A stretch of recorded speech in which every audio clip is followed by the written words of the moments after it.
Hey everybody, how you doing? Dashin Dave here again. Please click that subscribe button and hit that like button. Thank you very much. All right, 2022 is fast coming to a close. In fact, it's like the 29th day, only a couple more days to go as I record this. I'll probably post it sometime just after the first of the year. It's my turn to do the what I've learned, what I wish I knew, yada yada video. All right, quick look back. It was in August of 2021, August and September, when I first started doing Doordash, just kind of experiment with it. And then in November, December of 2021, I worked those 2 months with UPS as a PVD. Then come January, I jumped into Doordash, food delivery gig, full time. I pretty much ran with Doordash for the first few months. Then I picked up Uber Eats, then I picked up Grubhub, and then real recently here, I picked up Walmart Spark Delivery.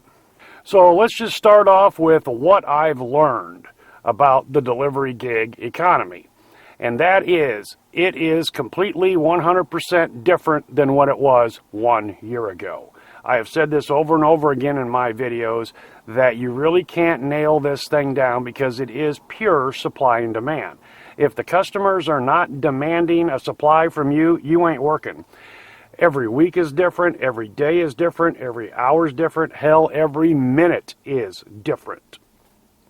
It all depends on who's buying and where you are in with the algorithm in order to get the work.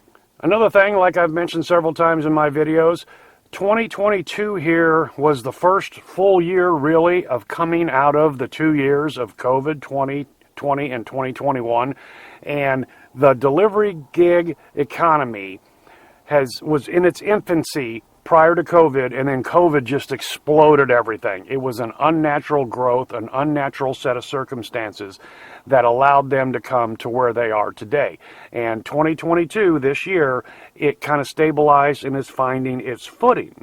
And with that, there has been some decrease in, I believe, the sales and the fact that there's a hell of a lot more people out here doing this as, you know, their side job or their full-time job. So there was an oversaturation of demand and then an oversaturation of supply to meet that demand. And now the economies are finding their footing.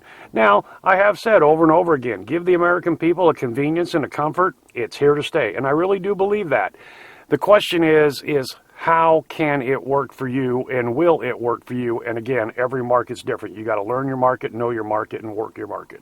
So what I've learned over the last year, you know, when I was watching YouTube videos and reading Reddit forums and everything, 99% of that is garbage. It was garbage then, and it's garbage now, even more so today, because things have changed. You know, you've got all these people that think they've figured out the algorithms and everything, all woo-woo, all bullshit, all garbage. And again, it comes down to every day's different, every hour's different. I have had some spanking hours. I've had some terrible hours. And a lot of us can say that.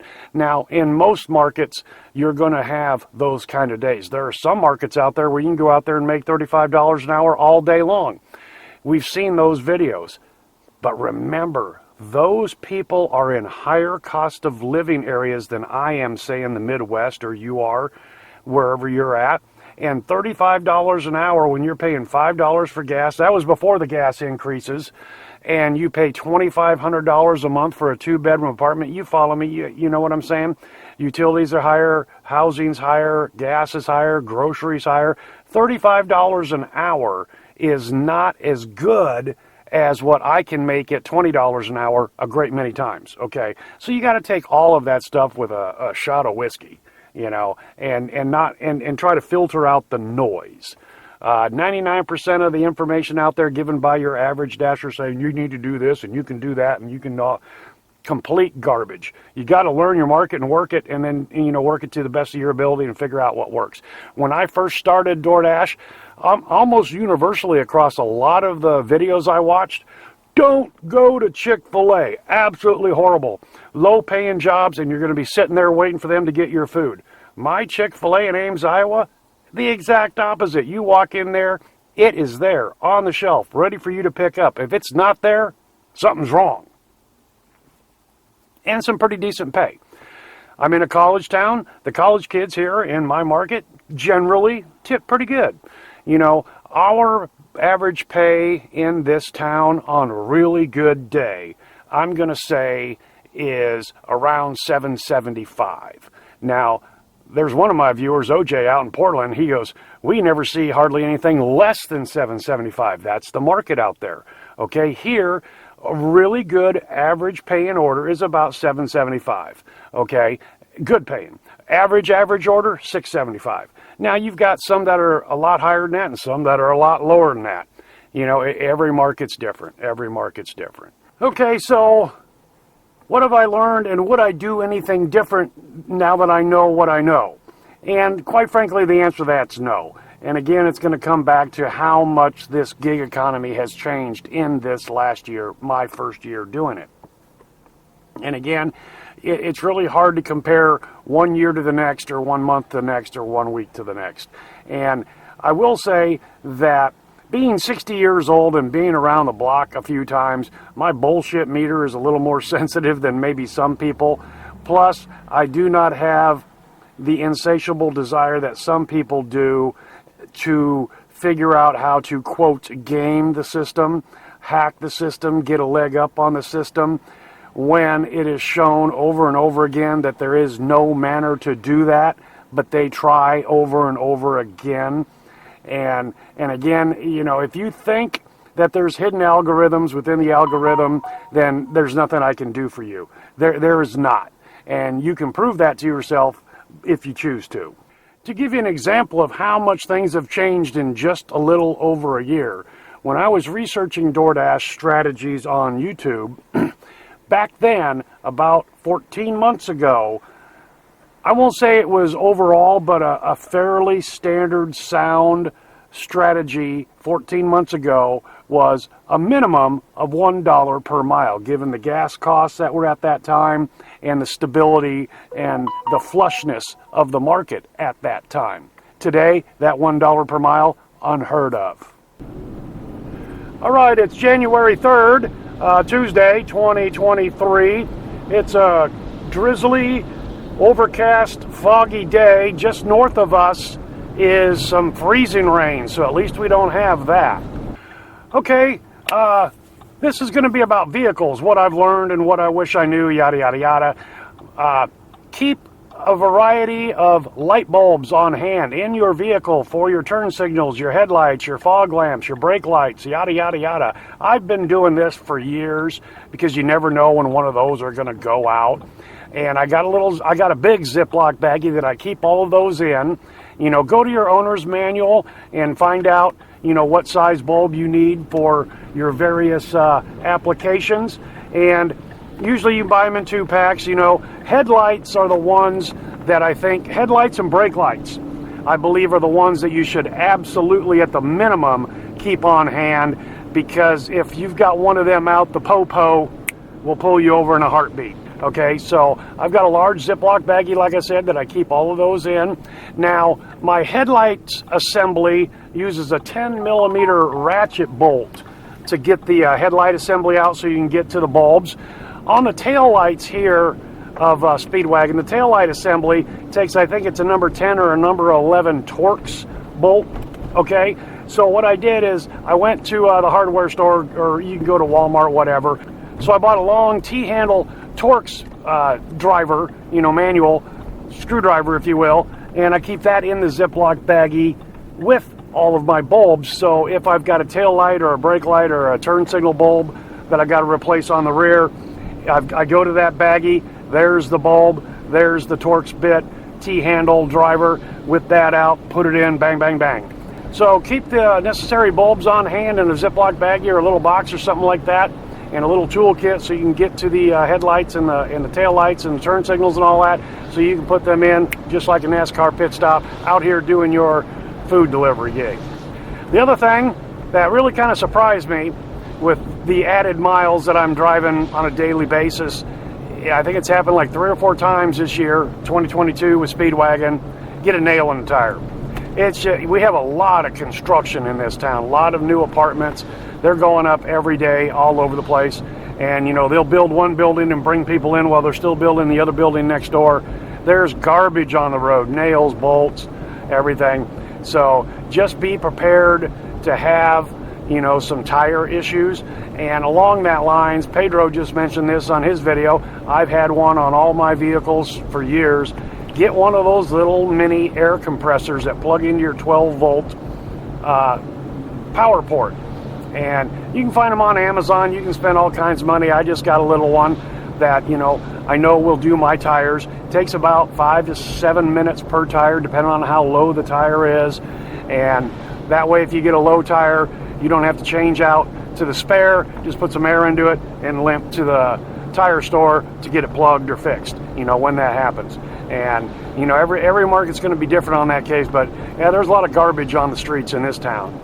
It probably wouldn't hurt to keep various fluids with you, either in your vehicle or at least at home, you know, for daily checking of the oil, the transmission, and yada yada. And probably, especially this time of year, and especially going into the spring, would be keep a couple gallons of windshield washer fluid, at least at home, so you can top off the tank. Speedwagon, it's great. He holds a whole gallon. I remember back in the day when windshield washer tanks were so small you couldn't even pour in what we call a huge gulp drink size now. It wouldn't even take that, but anyway, so the tanks are bigger nowadays. So yeah, keep an eye on the, you know, depending on your market and your weather region, you know, keep windshield washer fluid on hand. Because remember, if you're out here driving for any length of time in the delivery gig economy, you're driving more miles than you would normally, personally. And, you know, just think about these things and keep them on hand, the bulbs and the windshield washer fluid and stuff like that. It'll make things a whole lot easier for you in the long run. Something else you might want to consider, I've had one of these for a couple years, got one in the motorhome, I got one here in Speedwagon, and that's some little lithium-ion battery jump packs for jumping a car that won't start. Mine's only about this big. We'll take a look at it here. This thing, I have used this thing dozens and dozens of times, both personally and helping people. In fact, we're here at the North Grand Walmart. Just last week, there was a lady with a kid, a single mom with a young kid, and her car wouldn't start, and it was pretty damn cold out, and there was a guy trying to jump start her, you know, thank you, Good Samaritan.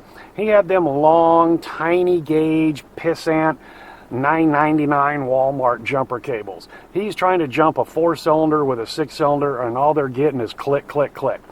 Well, I'm here to do a pickup, a grocery pickup, and I jump out, grab my little lithium jumper, and I said, you can't get it? And he goes, no, we're having issues. I said, let me try with my little pack. I put it on there. She hit the key. It's like it had 14,000 volts going to it. Wait, fired up immediately. I mean, just bang, that quick.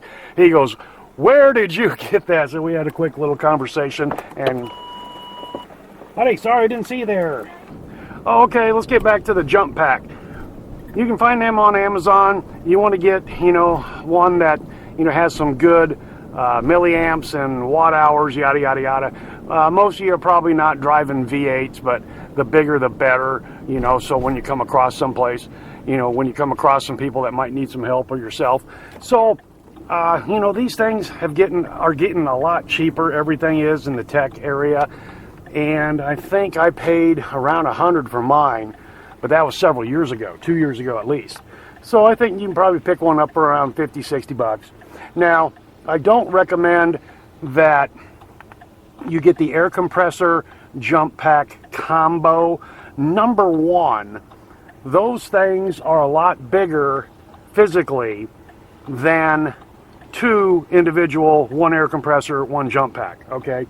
And so the individuals take up less room combined than the combo does. And the combos, I've had one of those once many, many years ago. They're just, don't go the combo route. Get an air compressor, 30, 50 bucks. Get a jump pack, 50 to 100. You'll be much better off doing it that way. All right, so to kind of wrap this up, sorry there's not a whole lot of definitive answers there to give you, but you've got to be on your toes, on your feet, be quick up here, because it is always changing from day to day, week to week, month to month. We are seeing that here right now.